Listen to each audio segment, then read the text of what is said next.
Thank you, Madam Chair. Nice to see you, Judge Marks. How are you? Very good, thank you. Good to see you again. And just by way of follow-up on what you were just discussing, do you think that some form of hybrid may be here to stay? Yes, absolutely.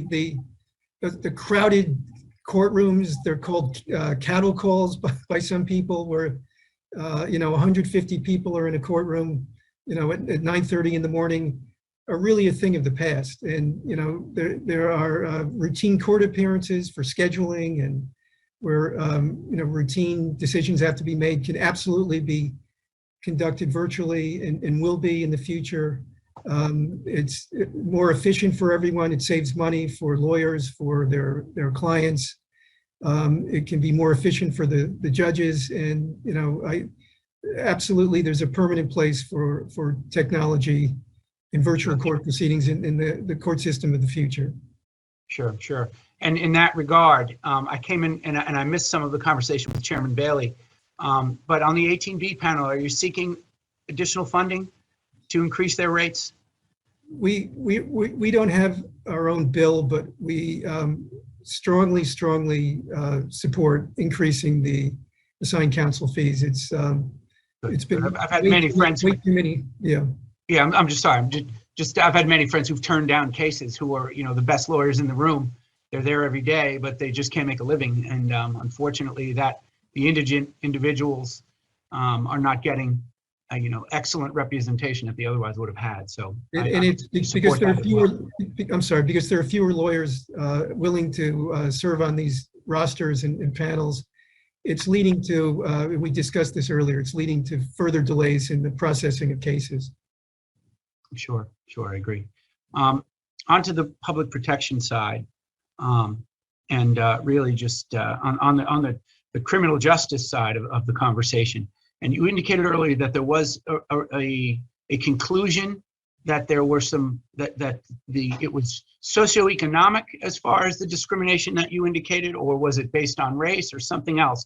Tell me a little more about that data if you can, fairly quickly. I'm running out of time, please.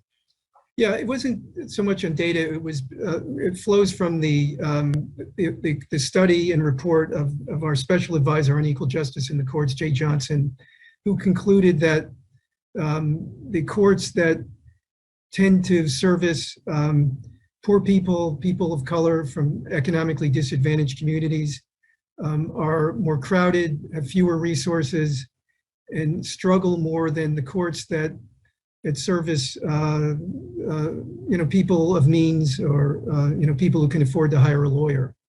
And that was an observation made, which we accept and embrace as the reality, and it's a problem that needs to be addressed.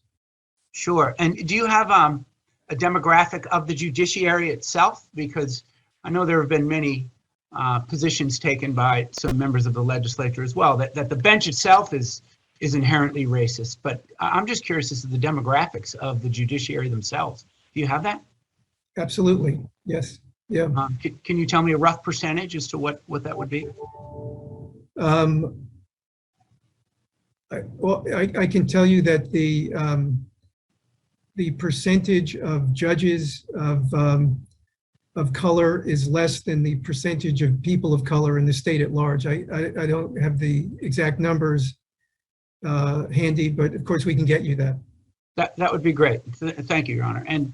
And regarding there's as discussed by Senator Savino as well, that there's some concern about the clarity, the results of the criminal justice reforms that have been implemented in recent years. Do you have any numbers on people who were released pursuant to that program, who have actually been rearrested or reoffended?